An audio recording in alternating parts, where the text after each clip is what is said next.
Most people argue with their enemies. They debate, they defend, they explain, they try to convince. And every single time they do this, they lose. Not sometimes, every time. Because here is what nobody tells you about arguing with an enemy. The moment you engage in their argument, you have already surrendered the most important battlefield. Your mental position above them. Niccolò Machiavelli watched princes fall not because their enemies were stronger, but because they kept engaging with people who were never going to be convinced. They wasted energy defending themselves to people who had already decided.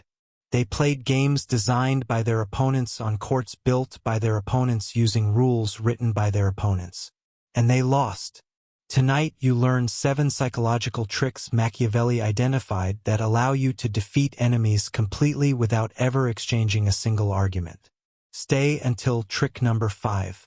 Because that one will permanently change how you handle every conflict in your life. This is not about being passive. This is not about walking away from fights because you are afraid. This is about understanding something that your enemies are desperately hoping you never learn. Argument is their weapon. Silence, strategy, and psychological precision are yours. And yours are infinitely more powerful. Every time you argue with an enemy, you give them 3 gifts simultaneously. You give them your energy. You give them your emotional state.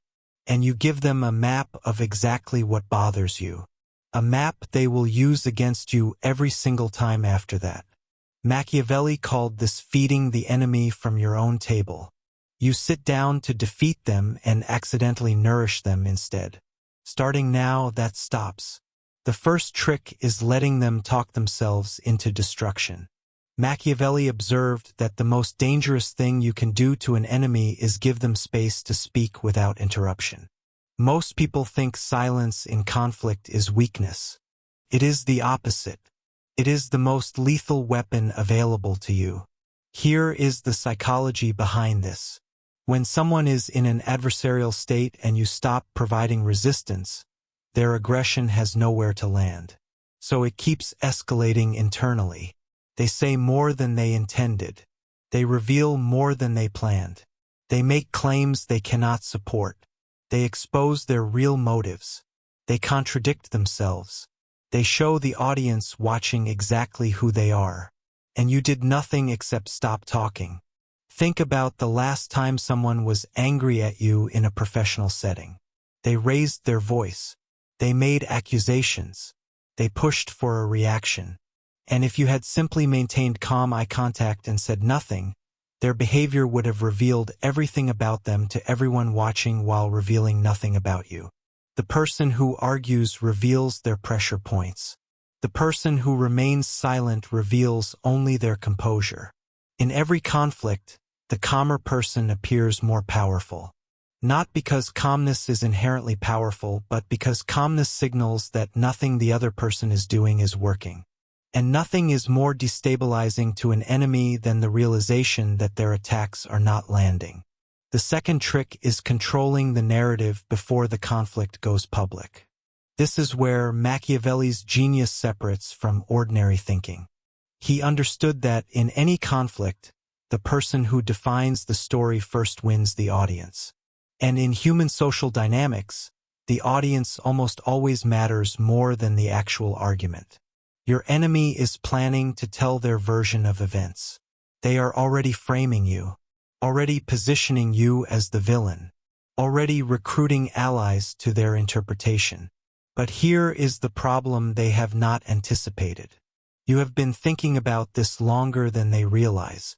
You do not wait for them to define you. You move first. You have quiet conversations with key people, not angry conversations. Not defensive conversations. Calm, concerned, factual conversations where you simply share your observations about recent behavior you have found confusing. You do not attack your enemy. You express concern. You do not accuse. You observe. By the time your enemy begins their campaign, the most important people are already holding a frame that makes their story look like exactly what it is. An attack from someone who has been concerning people for a while.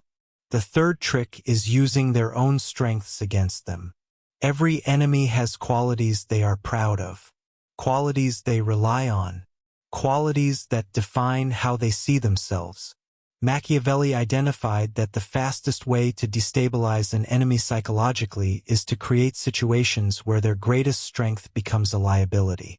The enemy who is proud of their aggression gets placed in situations where aggression makes them look unstable to people they need to impress. The enemy who is proud of their social charm gets exposed in environments that require technical competence they do not possess. The enemy who is proud of their intelligence gets asked specific detailed questions in public that reveal the limits of their knowledge. You do not attack their weakness. Everyone defends against attacks on their weakness. You create situations that weaponize their strength until it turns on them. They cannot defend against this because they do not see it coming. They walk into the situation feeling confident because it seems to play to what they do best. And then it collapses on them in front of exactly the people whose opinion matters most. The fourth trick is strategic generosity toward your enemy. This is the one that shocks people every time. And most people miss this entirely. Machiavelli observed that publicly generous behavior toward an enemy creates a psychological trap they cannot escape. When you are visibly kind, complimentary, or supportive of someone who is attacking you behind the scenes, you force them into an impossible position. If they continue attacking you, they look like the aggressor against someone who has only been gracious to them. If they stop attacking you, you have neutralized the threat through generosity alone. Either outcome serves you, but there is a deeper layer to this. Your genuine or strategically performed generosity creates cognitive dissonance in your enemy.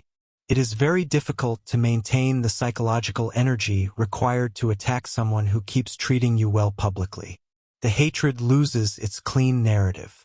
They wanted a villain. You keep refusing to play the role.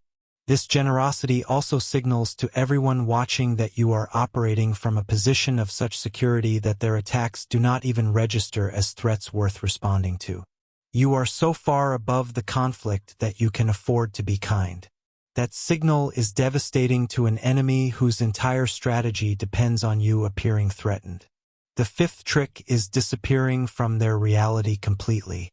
This is the one that changes everything.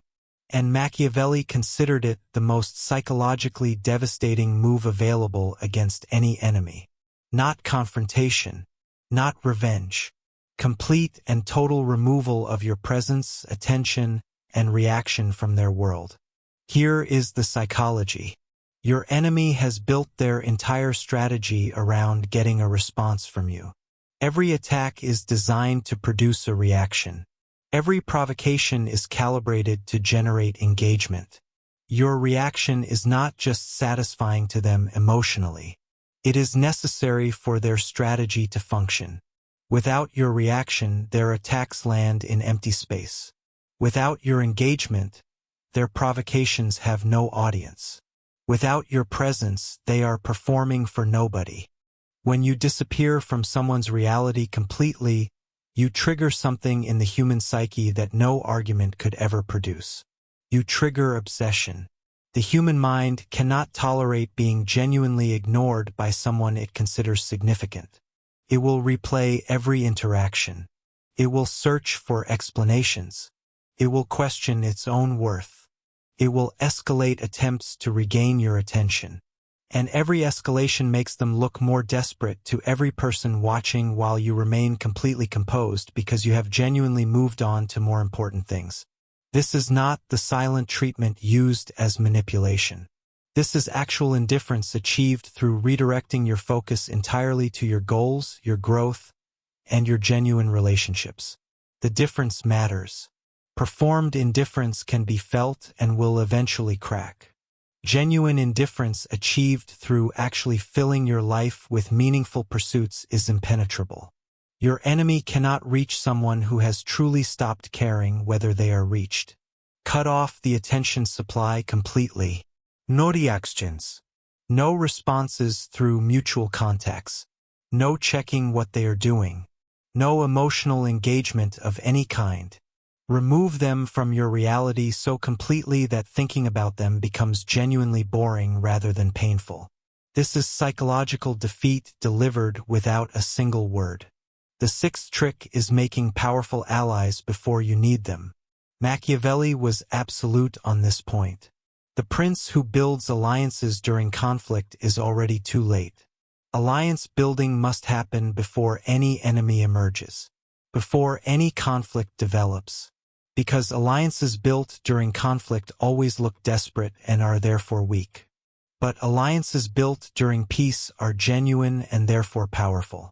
In practical terms, this means you are always investing in relationships with people who matter in your environment. Not transactionally, genuinely. You help before you need help. You support before you need support. You show up for people when the stakes are low so that when the stakes are high, they show up for you from a place of genuine loyalty rather than obligation. When your enemy eventually moves against you and you do not scramble for support. You already have it. People who actually know you, trust you, have experienced your character firsthand. Your enemy is trying to redefine you to people who already know who you are. That is an almost impossible task. The battle is already won before it began. The seventh trick is becoming so successful that the attack becomes irrelevant. This is the final and most complete form of mental defeat you can deliver to any enemy. And Machiavelli identified it as the strategy that renders all other strategies unnecessary over time. Every resource your enemy spends attacking you is a resource they are not spending on their own growth. Every hour they invest in undermining you is an hour they are not investing in building themselves. While they are focused on you, you are focused on becoming undeniable, on producing results that speak so clearly that no narrative can compete with them, on building a reputation so solid that accusations dissolve against it, on achieving goals so visible that the contrast between your progress and their stagnation becomes the loudest statement anyone could make. Success is not just personally satisfying in this context. It is psychologically devastating to your enemy in a way that nothing else can replicate, because they invested real energy in trying to stop you, and you succeeded anyway. Their attacks did not slow you. Their sabotage did not hurt you. Their narrative did not stick. You grew through it all. And now they must live with the knowledge that their best efforts against you produced nothing while you were busy building everything. This outcome destroys something in an enemy that confrontation never could. It destroys their belief that they can affect you. And once an enemy stops believing they can affect you, they stop being an enemy. They become irrelevant, which is the only complete victory that actually lasts. Here is the final truth Machiavelli left for those paying close enough attention. Your enemies are not your biggest problem. Your reaction to your enemies is your biggest problem. Every argument you engage in costs you time, energy, and emotional resources that could have been building your success. Every defensive explanation you offer confirms that their attacks found a target. Every moment spent thinking about how to defeat them is a moment not spent becoming the kind of person who cannot be defeated. The most powerful thing you can do with an enemy is refuse to let them determine how you spend your energy. Let them argue. Let them plot. Let them perform their aggression for whatever audience will watch. You are building something, and what you are building will outlast everything they are trying to destroy. That is not just victory. That is the only victory worth having.